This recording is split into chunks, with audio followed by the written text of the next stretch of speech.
उज्जैन के नागझरी क्षेत्र में शिप्रा विहार कॉलोनी में 120 परिवारों का घर बसाने का सपना अभी भी अधूरा है। यह परिवार पिछले 19 वर्षों से प्लाट पर कब्जा पाने के लिए संघर्ष कर रहे हैं। उज्जैन विकास प्राधिकरण ने 2006 में इस कॉलोनी को विकसित किया था और लॉटरी के माध्यम से प्लाट आवंटित किए थे। कई परिवारों ने किस्तें चुकाकर रजिस्ट्री और नामांतरण भी करा लिया, लेकिन जब उन्होंने प्लाट पर कब्जा लेने की कोशिश की तो स्थानीय मुस्लिम समुदाय ने इसे वक्फ बोर्ड की संपत्ति बताते हुए निर्माण की अनुमति नहीं दी।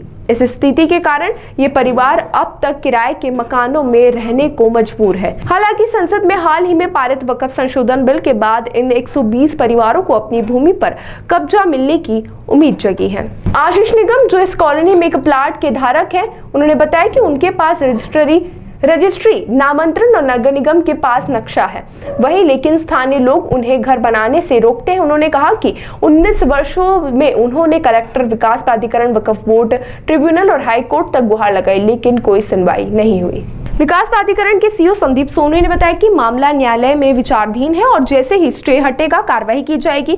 यदि जमीन विवाद हल होता है तो इन परिवारों को अपने घर का सपना पूरा करने में मदद मिल सकती है। आरटीआई से पता चला कि उज्जैन में 1000 से ज्यादा वक्फ की संपत्तियां हैं। कई जगहों पर विवाद है और हजारों लोग ऐसे मामलों में फंसे हुए हैं। शिप्रा विहार में जिस जगह लोगों को घर बनाने थे वहां अब कब्रिस्तान बन चुका है। दस्तावेज, रजिस्ट्री, नक्शा सब कुछ पास होने के बावजूद भी लोग वहां निर्माण नहीं कर पा रहे हैं। शिप्रा विहार में लगभग 96 में 6 हेक्टर लैंड का अधिग्रहण हुआ था। प्रॉपर अधिग्रहण आदेश नहीं था उसमें। उसके पश्चात कई प्लॉट्स को आवंटित भी किया गया है और रजिस्ट्री भी हुई है।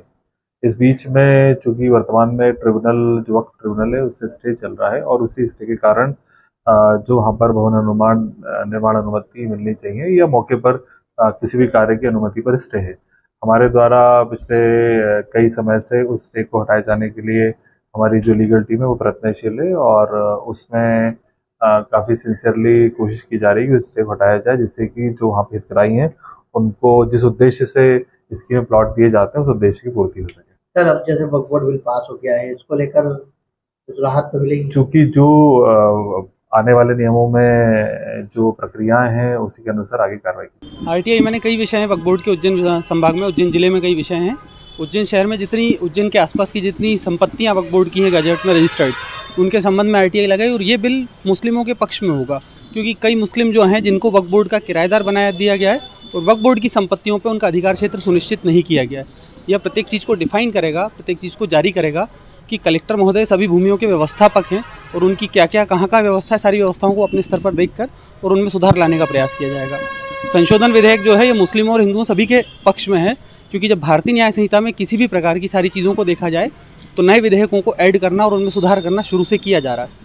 समय समय आपने कितनी आरटीआई लगाई थी और क्या देखा है कि वक्फ की जो संपत्तियां हैं किनके अधीन है अभी? वक्फ बोर्ड की संपत्तियों पर निजी रूप से कई लोगों का कब्जा किया हुआ है और वक्फ बोर्ड की कई संपत्तियां हैं जिनके लिए न्याय प्रणाली में ये जानकारी प्राप्त नहीं हो पाई है कि वो संपत्तियां कहाँ से अर्जित की गई है। उन संपत्तियों के अर्जन के संबंध में और उन संपत्तियों पर कई किराएदार जो कि वक्फ बोर्ड के लिए जिम्मेदार व्यक्तियों के द्वारा नहीं बनाए गए, उनको भूमियों का विक्रय भी किया गया। इन सारी चीज़ों से ये सारी चीज़ें स्पष्ट होगी। आपने कितनी आरटीआई लगाई थी और क्या संतुष्टिकरण आपको जवाब मिल पाया था उनका? मैं संतुष्टिकृत कई जवाब मिले भी और कई नहीं भी मिले। मैं करीब 2500 से ज़्यादा आरटीआई लगा चुका हूँ वक्फ बोर्ड के संबंध में। मेरे पास उनके प्रति उत्तर हैं, कम से कम मैं उसमें से 1,500 से 2,000 आरटीआई के जवाब ले चुका हूँ, जहाँ अधिकांश लोगों का निजी कब्जा पाया गया है। वक्फ बोर्ड की संपत्ति खुद वक्फ बोर्ड को नहीं मिल पाई और निजी कब्जे पाए गए और सारी भूमियों की व्यवस्था कलेक्टर महोदय के हाथ में जाना है। जो दस्तावेज आपको प्राप्त हुए उसमें क्या खुलासा आपको लगा कि जो क्या चीज़ नहीं? कई संपत्तियों का निजी रूप से विक्रय किया गया। वक्फ बोर्ड ने उन संपत्तियों को, जो वक्फ बोर्ड खुद संपत्तियों को नहीं ढूंढ पाया और उन संपत्तियों की व्यवस्था कलेक्टर महोदय के पास है, उसके लिए कलेक्टर महोदय को तक नहीं बताया गया कि कहाँ कौन सी संपत्ति है। प्रत्येक संपत्ति को शासकीय रूप में लिया जाए। आपका नाम? मिलन चौधरी।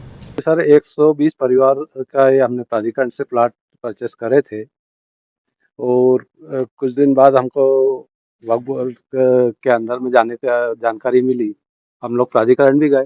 प्राधिकरण में सिर्फ आश्वासन दिया गया कोर्ट केस लड़ रहे हैं, कोर्ट केस लड़ रहे हैं। आज तक 20 साल में कोई निराकरण नहीं हो पाया था। हम लोग धरना प्रदर्शन भी करा, प्लस सीओ से भी मिले, कलेक्टर से भी मिले और अपने कमिश्नर साहब से भी मिले, पर कोई संतोषजनक हमको जवाब नहीं मिल पाया।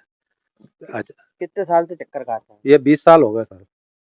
और अभी इसमें कोर्ट केस कर रखा है क्या? कोर्ट ने ये कहा कि आप उनके ट्रिब्यूनल में जाइए, क्योंकि कुछ प्रावधान ऐसे थे।